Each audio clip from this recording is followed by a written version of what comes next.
Going through a few introductory basics with Excel. We have some existing spreadsheets that we're working with, and I'm going sequentially through this order that one of my students once gave me. First thing here, we have this thing here, this spreadsheet here. We're on the first sheet here, the white one. We want a column in between. To do that, we highlight the column, right-click, insert. Another way of doing it, you have to be careful when you're doing this. I'm using Office 2016, but it works with almost all the versions from 2007 onward. You click on the insert here. Just don't click. If you click on insert, it shifts things down. I'm undoing the curly arrow. I would click on insert and I could say sheet columns. So I have a column. Now let's say you want borders. There are outlines here. You could put a border around a column. You would highlight it there, and I would click inside here, outside borders. I'm going to undo. Let's say you just want borders around these top cells. You still have that showing there, or you could click here, and you would just say outside borders, many choices. Let's say we want text to wrap in here. See how it says class average here? And if we have a number over here, we just click on wrap text. It is now wrapped. If we want it centered, we've got the center icon. This is align middle. What it is, if you have a deep column, or a row I should say, see how this is deep here? I just dragged it down. I click on this here. So it's aligned middle, but if I want it on the bottom, I would just click here. That's still middle there. I don't want that. I just click on bottom. So be careful when you're reading instructions. I want to name a page. This says CIS 341. Sometimes it says sheet 1. I just double click in the tab, and then I could call this Intro Excel. Hit the enter key. Certain things such as a slash, question mark, asterisk are not permitted. What I want to do now, we're talking about moving or copying a sheet. Let's say I want this at the end. I can click inside the tab, drag over to here. I can also make a copy of a sheet, and there's two ways of doing this. Like, I should say two ways, two results. I click on move or copy. I'm going to click on check this off here. If I say create a copy, I now have a copy within my workbook. But let us say I don't want this within here. I right click, move or copy. I could literally move this to a new book, and I will say OK. I have book 1 here. That is the standard name for a file. I will leave that open for a few minutes.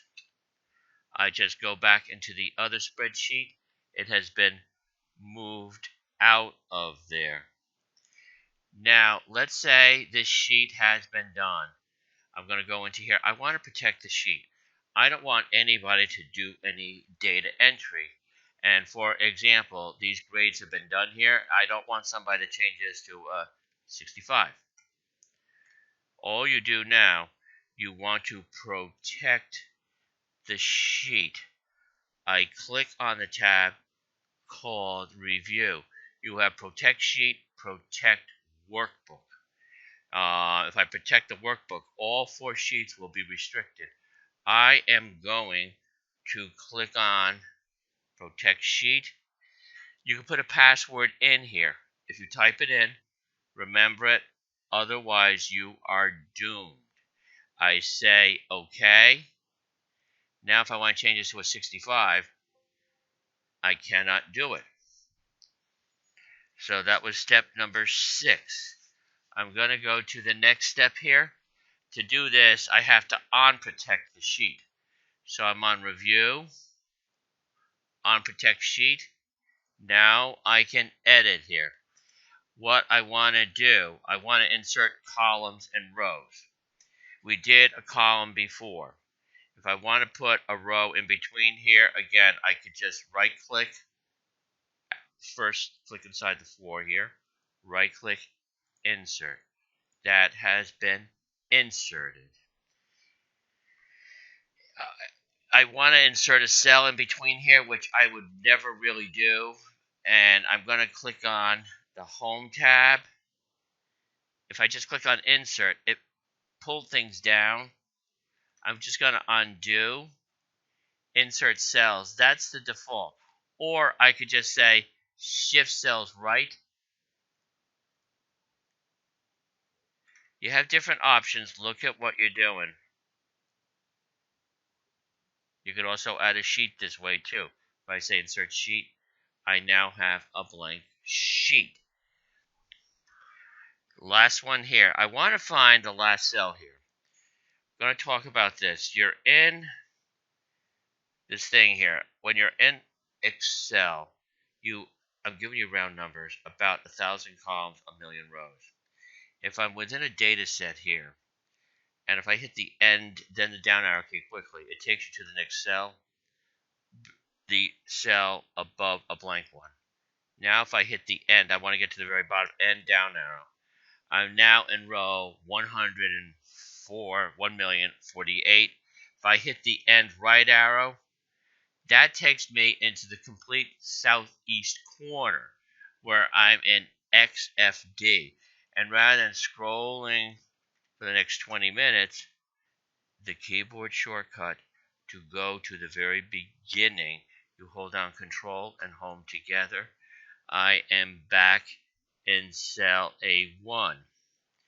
Now, the other thing, too, you've got a file here. I'm going to go to the other one. It says Book 1 here. Typically, you want to save. If I go into File, Save, or Control S, and I could browse, I'm just going to go and click on Save here. It wants to find the thing here. I'm just going to put this, I browse, typically goes into Documents. This is saving without a name. However, not a good idea. You're not going to know what you're doing. You could say School Average Spring 2018. You click on the save. It shows the file name up here. Last thing I want to do, up to step 10, back into this sheet here. I want to protect the entire workbook, and I want to do a password. I was on review. We did the sheet here. If I click on Protect Workbook, I put in a password. And make sure you write it down. I'm just typing password. We type it in a second time. If you type it incorrectly, it bounces you out. So if I want to type in something here,